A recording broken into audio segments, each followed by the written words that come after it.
রাজশাহী নগরের কাদিরগঞ্জে doctor English নামে একটি কোচিং সেন্টারে যৌথ বাহিনীর অভিযানে ৩ জনকে আটক করা হয়েছে। অভিযানকালে ওই কোচিং সেন্টার থেকে অস্ত্র ও বোমা তৈরির বিভিন্ন সরঞ্জাম উদ্ধার করেছে যৌথ বাহিনীর সদস্যরা। সকাল ৯টার দিকে অভিযান শুরু হয়, শেষ হয় দুপুর ২:৩০টার দিকে। এ সময় আটক হন মোন্তাসেবুল আলম অনিন্দ নামের এক তরুণ। স্থানীয়রা জানায় তিনি ইংরেজি শিক্ষক এবং ডক্টর ইংলিশ নামের কোচিং সেন্টারের মালিক। আর ওই বাড়িটির মালিক শফিউল আলম। তিনি রাজশাহী মহানগর বিএনপির সাবেক সহসভাপতি। তার ছেলে মুন্তাসির আলম। তিনি রাজশাহী সিটির সাবেক মেয়র AHM খায়রুজ্জামান লিটনের আত্মীয়। এর আগে রাজশাহী বিশ্ববিদ্যালয়ের ইংরেজি বিভাগের শিক্ষক রেজাউল করিম হত্যা মামলায় মুন্তাসির অনিন্দকে সন্দেহজনক আসামি হিসেবে গ্রেপ্তার করা হয়েছিল। পরে ওই মামলা থেকে তিনি অব্যাহতি পান।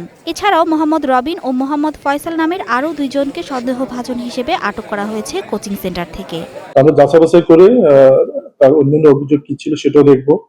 আর যেটা অস্ত্র উদ্ধার হয়েছে, এখানে বিস্ফোরক উদ্ধার হয়েছে, সেটার জন্য সুনির্দিষ্ট মামলা হচ্ছে। সে মামলায় তাদেরকে আমরা জিজ্ঞাসাবাদ করবো।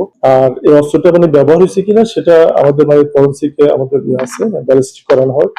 আমরা করিয়ে দেখবো যে ব্যবহার হয়েছে, তাদের কবে হয়েছে, এগুলা দেখে আমরা সেক্ষেত্রেও আমরা যেহেতু অস্ত্র আইনে মামলা হবে, ওই মামলার মধ্যে এগুলো চলে আসবে। শনিবার দুপুরে সেনাবাহিনীর এক সংবাদ বিজ্ঞপ্তিতে জানায়, অভিযানে উদ্ধার করা হয়েছে ৩টি আগ্নেয়াস্ত্র ও গুলি, সামরিক মানের দূরবীন ও স্নাইপার স্কোপ, ৬টি দেশীয় অস্ত্র, ৭টি বিদেশি ধারালো অস্ত্র, ৫টি উন্নত মানের ওয়াকিটকি সেট, একটি সামরিক মানের GPS, একটি টিজার গান, বিভিন্ন দেশি ও বিদেশি কার্টিজ, বিপুল সংখ্যক অব্যবহৃত সিম কার্ড, বিস্ফোরক বোমা তৈরির সরঞ্জামাদি সহ বিভিন্ন দেশি ও বিদেশি মদ এবং ১১টি নাইট্রোজেন কার্টিজ। এগুলো তাজা অবস্থায় থাকায় পরে বোম ডিসপোজাল ইউনিট তা নিষ্ক্রিয় করে।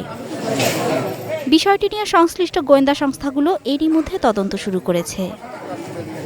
Mithila Anjum, star news.